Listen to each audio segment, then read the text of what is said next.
Good morning, students. Myself, Karthik K. Patel, lecturer in Electrical Engineering Department, VPMP Polytechnic. Subject: Electronics Component and Circuit. Unit name: Semiconductor Diode and its application. Topic name: Introduction of Semiconductor. Objective: Introduction about the semiconductor, energy level and energy band, conductor, insulator, and semiconductor, trivalent, tetravalent, and pentavalent element, crystalline structure, covalent bond, and summary of topic. Now for introduction. Almost all semiconductor device make use of p-type and n-type semiconductor in suitable way. The simplest and the earliest semiconductor device is a semiconductor diode. In order to understand the behavior and working of any semiconductor diode, it is necessary to understand the semiconductor physics. In this topic, we are cover the semiconductor physics. This help to know the working and characteristic of different semiconductor devices like junction diode, vector diode, tunnel diode, transistor, FET, SCR, photodiode, LED, etc. In this unit, we will study the semiconductor physics in a brief and some facts about the diode. The discussion of the semiconductor physics will be limited to just essential to the understand the basic working of devices. Then we shall study the rectifier. તો semiconductor devices જે છે એને regarding આપણે એનું ફિઝિક્સને regarding આપણે આ સેશનની અંદર study કરીશું જેની અંદર ફર્સ્ટ છે પીરિયોડિક ટેબલ.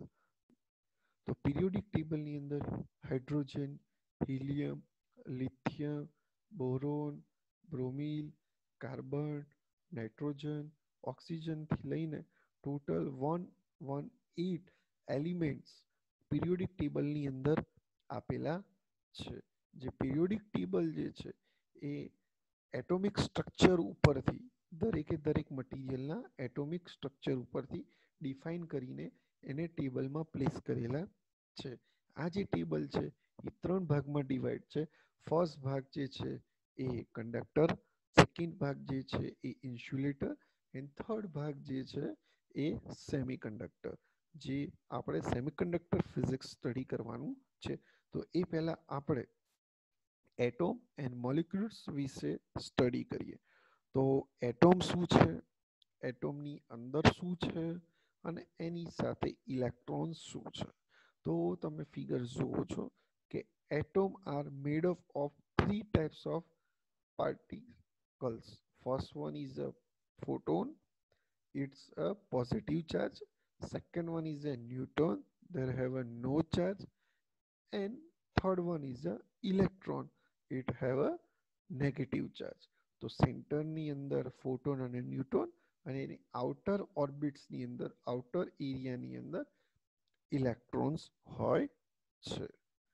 તો એ ઇલેક્ટ્રોન્સ જે છે એને રિગાર્ડિંગ ફર્સ્ટ આપણે ટોપિક ભણી રહ્યા છીએ energy level. The orbit of the electron show its energy level. તો સેન્ટર શું છે? 1p is the center, that means photon and neutron, and the n is equal to 1, n is equal to 2, and n is equal to 3. It's a 1, 2, 3 are the orbit of this center molecules.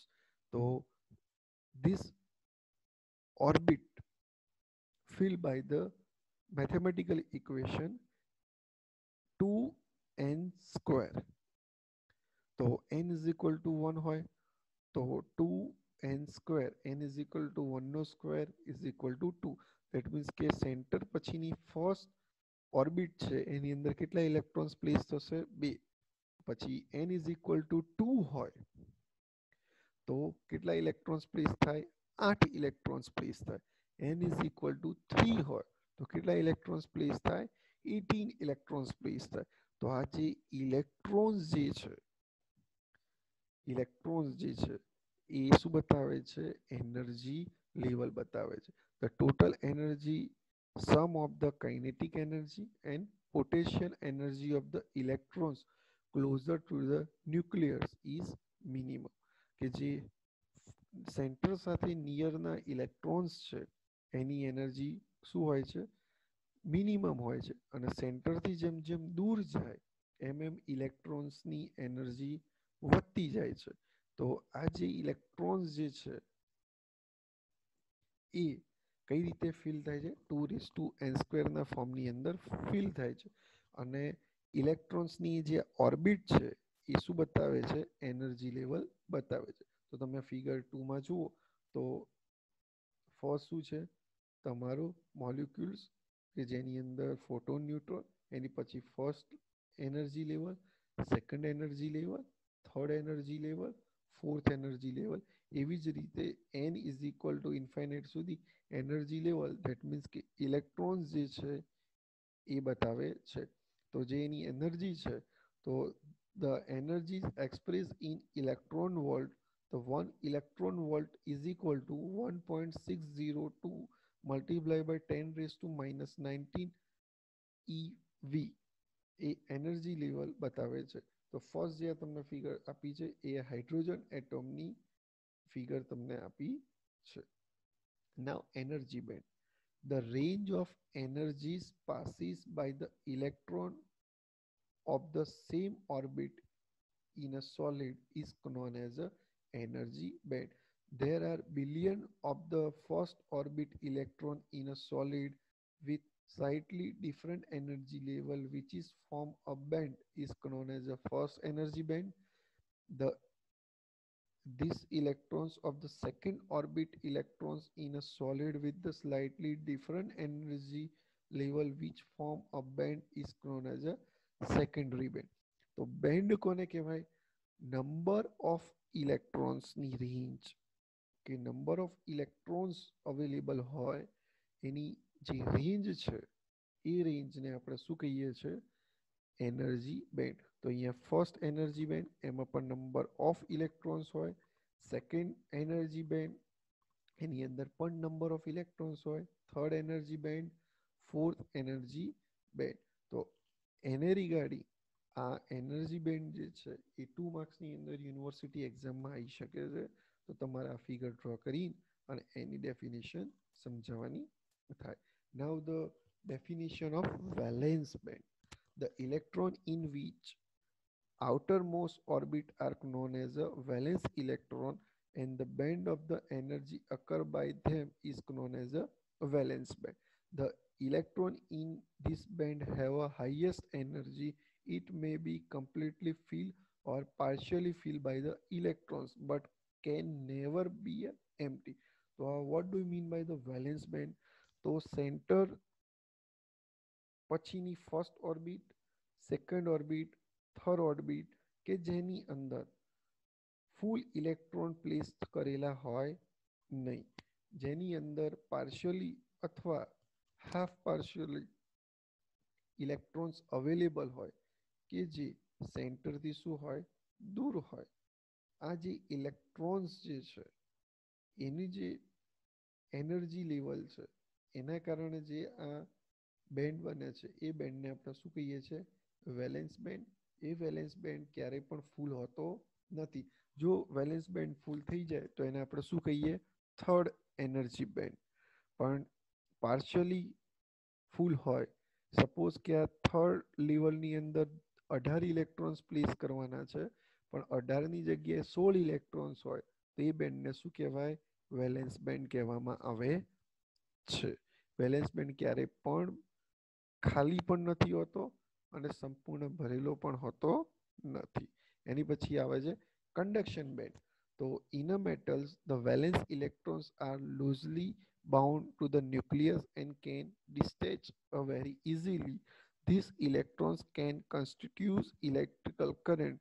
The energy band occurred by these free electrons or conduction electrons is called as a conduction band. તો conduction band શું છે કે જ્યારે valence electrons હોય એ valence electrons centre સાથે જોડાયેલા હોતા નથી અથવા એનું બોન્ડિંગ જે છે એ સેન્ટર સાથે વધુ હોતું નથી.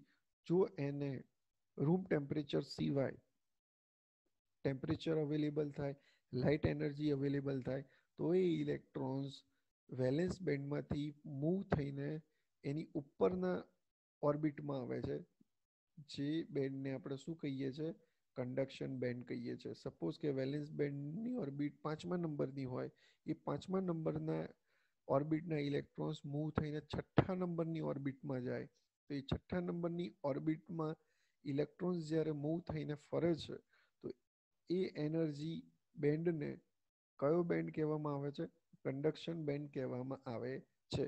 પણ આ મૂવ થવાની જે પ્રોસેસ છે એ શેના ઉપર ડિપેન્ડ હોય છે, ફોરબિડન એનર્જી ગેપ ઉપર ડિપેન્ડ હોય છે. ફોરબિડન એનર્જી ગેપ ઓછો એટલા વેલેન્સ ઇલેક્ટ્રોન કંડક્શન બેન્ડમાં જઈ શકે છે, પણ ફોરબિડન ગેપ વધારે હોય તો વેલેન્સ બેન્ડના બધા જ ઇલેક્ટ્રોન્સ કંડક્શન બેન્ડની અંદર મૂવ થઈ શકતા નથી, અને કંડક્શન બેન્ડ પાર્શિયલી ફિલ અથવા ટોટલી એમ્પ્ટી પણ હોય, ટોટલી ખાલી પણ હોય છે. Forbidden energy gap. The energy gap between the valence band and the conduction band is known as a forbidden energy gap. કે વેલેન્સ બેન્ડ અને કંડક્શન બેન્ડ વચ્ચેનું જે ગેપ છે એ બેને શું કહેવામાં આવે છે, ફોરબિડન એનર્જી ગેપ. આની વિડ્થ વધારે હોય તો ઇલેક્ટ્રોન્સ વેલેન્સ બેન્ડમાંથી કંડક્શન બેન્ડની અંદર જઈ શકતા નથી. એનો મતલબ એવો થાય કે વેલેન્સ ઇલેક્ટ્રોન્સનું બોન્ડિંગ સેન્ટર સાથે વધારે હોય છે. નાઉ ડેફિનેશન ઓફ કંડક્ટર, કે કંડક્ટર શું છે. This substance like aluminium, silver, copper are known as a conductor. તો એક્ઝામની અંદર કંડક્ટર, ઇન્સ્યુલેટર, સેમી કંડક્ટર, ગુજરાતીમાં કહેવાય વાહક, અવાહક અને અર્ધવાહક, એને એનર્જી બેન્ડ ડાયાગ્રામ ડ્રો કરીને સમજાવો. તો સૌથી પહેલાં તમારે કંડક્ટરનો આ એનર્જી બેન્ડ ડાયાગ્રામ ડ્રો કરવાનો, જેની અંદર વેલેન્સ બેન્ડ અને કંડક્શન બેન્ડ સાથે જ છે, ઓવરલેપમાં છે, જેની અંદર ફોરબિડન ગેપ આવે નહીં. એટલે કંડક્ટર કોને કહેવાય, કે જે મટીરિયલમાંથી કરંટ ઇઝીલી પાસ થઈ શકતો હોય એને શું કહેવાય, કંડક્ટર. જેની અંદર વેલેન્સ બેન્ડ અને કંડક્શન બેન્ડ વચ્ચે કોઈ પણ ફોરબિડન ગેપ રહેતી નથી. ઇન્સ્યુલેટર. કયા ઇન્સ્યુલેટર કહેવાય, glass, mica, pure water are known as a insulator. Insulator does not allow passes current flow then. જેની અંદર આપણે જોઈએ છે કે વેલેન્સ બેન્ડ અને કંડક્શન બેન્ડ વચ્ચે ફોરબિડન ગેપ શું છે, વધારે છે, જેના કારણે વેલેન્સ ઇલેક્ટ્રોન્સ ક્યારે પણ કંડક્શન બેન્ડની અંદર જઈ શકતા નથી, જેના કારણે કરંટ ફ્લો થઈ શકતો નથી. અને આની અંદર વેલેન્સ બેન્ડ જે છે ફૂલ્લી ભરેલો હોય અને કંડક્શન બેન્ડ સંપૂર્ણ ખાલી હોય છે. હવે એની પછી શું છે, સેમી કંડક્ટર, કે જેની અંદર વેલેન્સ બેન્ડ અને કંડક્શન બેન્ડ વચ્ચેની ફોરબિડન ગેપ શું છે, લેસ છે, જેની અંદર વેલેન્સ બેન્ડમાં પણ ઇલેક્ટ્રોન્સ છે અને કંડક્શન બેન્ડની અંદર પણ ઇલેક્ટ્રોન્સ આવેલા છે. પણ વેલેન્સ બેન્ડના ઇલેક્ટ્રોન્સ કંડક્શન બેન્ડમાં ક્યારે જાય છે, કે રૂમ ટેમ્પરેચર કરતાં વધારે હીટ અથવા લાઇટ આપણે આપવામાં આવે મટીરિયલને, તો ઇલેક્ટ્રોન્સ એનર્જાઇઝ થાય છે અને એ એનર્જાઇઝ થયેલા વેલેન્સ ઇલેક્ટ્રોન મૂવ થઈને કંડક્શન બેન્ડની અંદર જાય છે. એટલે સેમી કંડક્ટરની ડેફિનેશન શું થાય, કે ઇન્સ્યુલેટરની જેમ કરંટ પાસ પણ થવા નથી દે, પાસ થવા દે છે, અને કંડક્ટરની જેમ મેક્સિમમ કરંટ પાસ પણ થવા દેતા નથી. એને શું કહેવામાં આવે છે, સેમી કંડક્ટર કહેવામાં આવે છે. એમાં જર્મેનિયમ અને સિલિકોન અને કાર્બન આ ત્રણ કયા છે, સેમી કંડક્ટિંગ મટીરિયલ છે. એની પછી ડેફિનેશન આવે ટ્રાઇવેલેન્ટ એલિમેન્ટ. આ પણ જીટીયુ એક્ઝામની અંદર 2 માર્ક્સની અંદર પૂછાય છે. બોરોન, એલ્યુમિનિયમ, ગેલિયમ અને ઇન્ડિયમની અંદર થર્ડ કોલમની અંદર લાસ્ટ ઓર્બિટની અંદર 3 વેલેન્સ ઇલેક્ટ્રોન્સ હોય છે. એથી આ એલિમેન્ટને કયા એલિમેન્ટ કહેવામાં આવે છે, ટ્રાઇવેલેન્ટ એલિમેન્ટ કે આપણું આ સેન્ટર છે, સેન્ટરની છેલ્લી ઓર્બિટની અંદર આપણે જોઈએ તો કેટલા ઇલેક્ટ્રોન્સ છે? 1, 2 અને 3. તો આ તમને જે એટોમિક સ્ટ્રક્ચર આપ્યું છે એ કઈ મટીરિયલનું એલિમેન્ટનું આપ્યું છે? બોરોનનું આપ્યું છે. તો બોરોનના છેલ્લા એલિમેન્ટની અંદર 3 જ ઇલેક્ટ્રોન્સ હોય છે આઉટર ઓર્બિટમાં. એથી એને શું કહેવાય? ટ્રાઇવેલેન્ટ એલિમેન્ટ. એની પછી ટેટ્રાવેલેન્ટ એલિમેન્ટ કે સિલિકોન, જર્મેનિયમ, કાર્બન અને લીડ, જેની આઉટર ઓર્બિટની અંદર 4 વેલેન્સ ઇલેક્ટ્રોન્સ અવેલેબલ હોય છે. એટલે આ ગ્રીન કરેલા 4 ઇલેક્ટ્રોન્સ છે. એટલે આને કયું એલિમેન્ટ કહેવાય? ટેટ્રાવેલેન્ટ એલિમેન્ટ કહેવાય. એની પછી શું આવે? Pentavalent element. તો પેન્ટાવેલેન્ટ એલિમેન્ટની અંદર ફોસ્ફરસ, આર્સેનિક, એન્ટીમની કે જે આઉટર ઓર્બિટની અંદર કેટલા ઇલેક્ટ્રોન્સ છે? 5 ઇલેક્ટ્રોન્સ છે. એટલે 5 ઇલેક્ટ્રોન્સને આપણે શું કહીએ છીએ? Pentavalent element. એટલે આ 3 ડેફિનિશન જે છે એ 2 માર્ક્સની અંદર આવે કે what do you mean by trivalent, what do you mean by tetravalent, what do you mean by pentavalent. તો ડેફિનિશન બધાની સરખી જ છે, ખાલી નંબર બદલાય છે કે જે એલિમેન્ટની આઉટર ઓર્બિટની અંદર 3 ઇલેક્ટ્રોન્સ હોય તો એને ટ્રાઇવેલેન્ટ, જે એલિમેન્ટની આઉટર ઓર્બિટમાં 4 ઇલેક્ટ્રોન્સ હોય એને ટેટ્રાવેલેન્ટ, અને જે એલિમેન્ટની આઉટર ઓર્બિટની અંદર 5 ઇલેક્ટ્રોન્સ હોય તો એને પેન્ટાવેલેન્ટ એલિમેન્ટ કહેવામાં આવે છે. એની પછી crystalline structure of the semiconductor material. તો સિલિકોન અને germanium has a 4 valence electrons. So at a first sight it's look that the orbit is incomplete and might behave as a conductor. તો તમે આ ક્રિસ્ટલાઇન સ્ટ્રક્ચર જુઓ તો એક S આપેલો છે અને એની આઉટર ઓર્બિટ એટલે છેલ્લી ઓર્બિટમાં કેટલા ઇલેક્ટ્રોન્સ આપેલા છે? 4 ઇલેક્ટ્રોન્સ આપેલા છે. પણ એક મટીરિયલની અંદર એક એટોમ ના હોય, નંબર ઓફ એટમ્સ હોય. તો અહીંયા તમે બીજી ફિગરમાં જુઓ છો કે જેની અંદર 1, 2, 3, 4 અને 5 સિલિકોન એટમ્સ આપેલા છે, જેની આઉટર ઓર્બિટની અંદર 4 ઇલેક્ટ્રોન્સ છે. તો એ 4 ઇલેક્ટ્રોન્સ જે છે એ બીજા સેન્ટર સાથે ઇલેક્ટ્રોનને શું કરે છે? શેર કરે છે. એટલે ફર્સ્ટ સિલિકોનને એક ઇલેક્ટ્રોન્સ અને સેકન્ડ સિલિકોનના ઇલેક્ટ્રોન્સને અહીંયા ઇલેક્ટ્રોન શેર કરે છે. એટલે વચ્ચેનું જે સેન્ટર છે એમાં બધે 4 ઇલેક્ટ્રોન્સ શેર થાય છે. એટલે ટોટલ કેટલા થાય? 8 ઇલેક્ટ્રોન્સ થાય. અને એટલે 8 ઇલેક્ટ્રોન્સના કારણે આઉટર ઓર્બિટ શું થઈ જાય છે? ફૂલ થઈ જાય છે. એટલે આ જે સ્ટ્રક્ચર તમને દેખાય છે 5 સર્કલ વાળું, એ જે સ્ટ્રક્ચર છે એ ક્રિસ્ટલાઇન લેટાઇસ સ્ટ્રક્ચર જેવું દેખાય છે. એટલે આપણે એનું નામ ક્રિસ્ટલાઇન સ્ટ્રક્ચર પાડ્યું છે. What do you mean by the covalent bond? તો કોવેલેન્ટ બોન્ડ શું છે કે જ્યારે આપણે આ જોઈએ ક્રિસ્ટલાઇન સ્ટ્રક્ચર, તો આ સિલિકોન અને બીજો સિલિકોન એ બંને જ્યારે ઇલેક્ટ્રોન શેર કરે છે ત્યારે આ જે બોન્ડિંગ રચાય છે એ બોન્ડિંગને શું કહેવામાં આવે છે?